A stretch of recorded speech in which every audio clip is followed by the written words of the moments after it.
Welcome, everyone. Today, we're learning Italian Sign Language. Well, let's start off with the basics. Happy. Mad. Sad. Pepper and egg sandwich.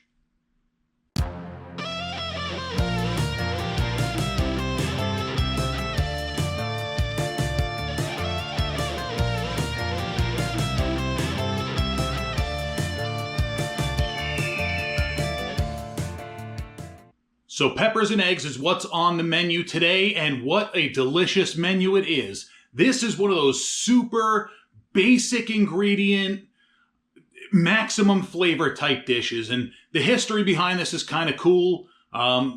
Catholics aren't allowed to eat meat on Fridays during Lent, so this sandwich became popular, especially in the Chicago area, as something good to eat and to entice restaurant goers into the restaurants on Fridays during Lent. It's an amazingly delicious sandwich. It's perfect for any meal, breakfast, lunch, and dinner. It's filling. It's delicious. That's what we're making today, so let's get it done. Starting with our veg, 1 medium onion, 2 Cubanelle peppers. We're going to take that onion and we're going to give it about a ½ chop. Doesn't have to be too perfect or precise. You know, I'm not a big fan of perfection and precision when it comes to chopping my veg, mainly because I'm lazy.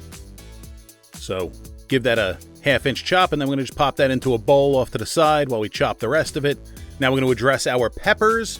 Peppers are easy. These are Cubanelle peppers, also known as Italian frying peppers. Chop off the top, slice it down the long ways. Then we're going to remove the seeds and the pith. So pull the pith out of it.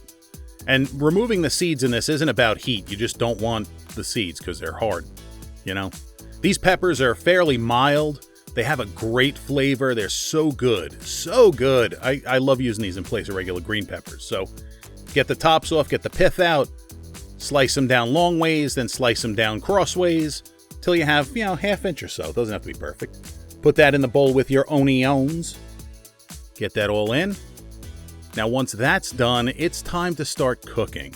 So in a large frying pan that we've heated up over medium heat so it's nice and hot, we're going to add about a tablespoon and a half of extra virgin olive oil, and then we're going to add our onions and peppers. Just like that. This is really simple. I mean, there's not much to this. And we're going to stir these often over that medium heat until they're very, very soft. We're not necessarily caramelizing them. A little bit of color is not a big deal, but we're not like browning these.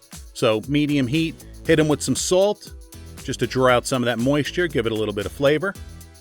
And like I said, stir often until super, super soft. This recipe makes 4 sandwiches out of a large loaf of Italian bread. If your pan gets a little too dry, you can hit it with a little bit of water, just a tablespoon or so.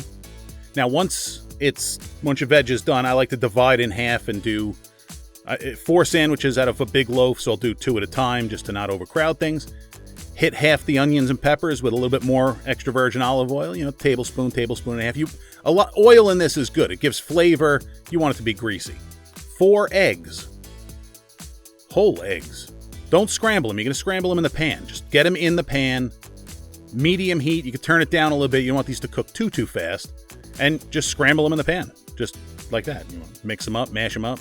Spread them out. Stir it. Spread them out. We're not necessarily doing the Gordon Ramsay 30 on, 30 off. Now we're going to hit it with some black pepper. And at the very end, if you need to add a little bit more salt, you can add a little bit more salt. And there we go. They are cooked. That is beautiful. It's ready to turn this into a sandwich. It's beautiful. It smells so good. So, nice long loaf of Italian bread. Sesame seed is key. I'm going to cut it in half and do 2 at a time. Now we're going to cut it open. And this is kind of an important step, and a lot of people neglect this, but it is kind of important. So you're going to open it up, and then you're going to kind of trench out the bread. You're going to take a little bit out of the middle. And don't worry about that. I'm going to stuff it in my face, so it's not going to go to waste. And trench out the other side. This will help everything fit in there. It's just the way I've always done it. So there we go. We got it trenched out like a canoe. We're going to hit it with some provolone cheese. Why? Because provolone cheese is friggin' delicious. This is completely optional. You don't have to do this. It's not exactly traditional, but it is delicious. Then we're going to pile our eggs in there. And then, you know what? Trenching out is very important, but this is the most important step. Wrapping the sandwich and just letting it hang out. You just want to let it, the residual heat from the egg is going to melt the cheese a bit. It's going to warm the bread, make it gooey. This is why deli sandwiches are so good, because they get wrapped and they sit for a few. So wrap it tight, let it sit maybe 5 minutes or so. Doesn't have to sit that long. And here we go. After that setup time, it's delicious. It's warmed all the way through. It smells so good. Now we'll give this a chop in half, just like that. And now when I say this makes 4 sandwiches, I mean it really makes 2 sandwiches cut in half, if you know what I mean. It feeds 4 normal people or 2 of me. It's the best way to describe it.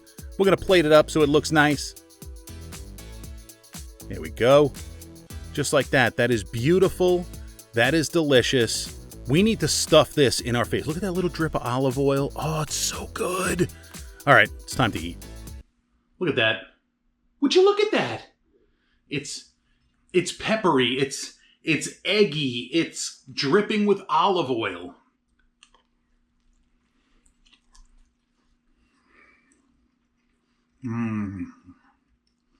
This makes me sad I'm not actually Italian. So there you go. Absolutely delicious peppers and eggs.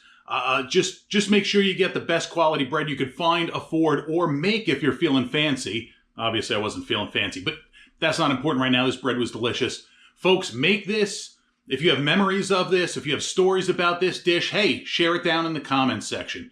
If you got something you want to suggest me make, I take requests. Drop that down in the comments. Want to tell me I suck? Drop that down in the comments.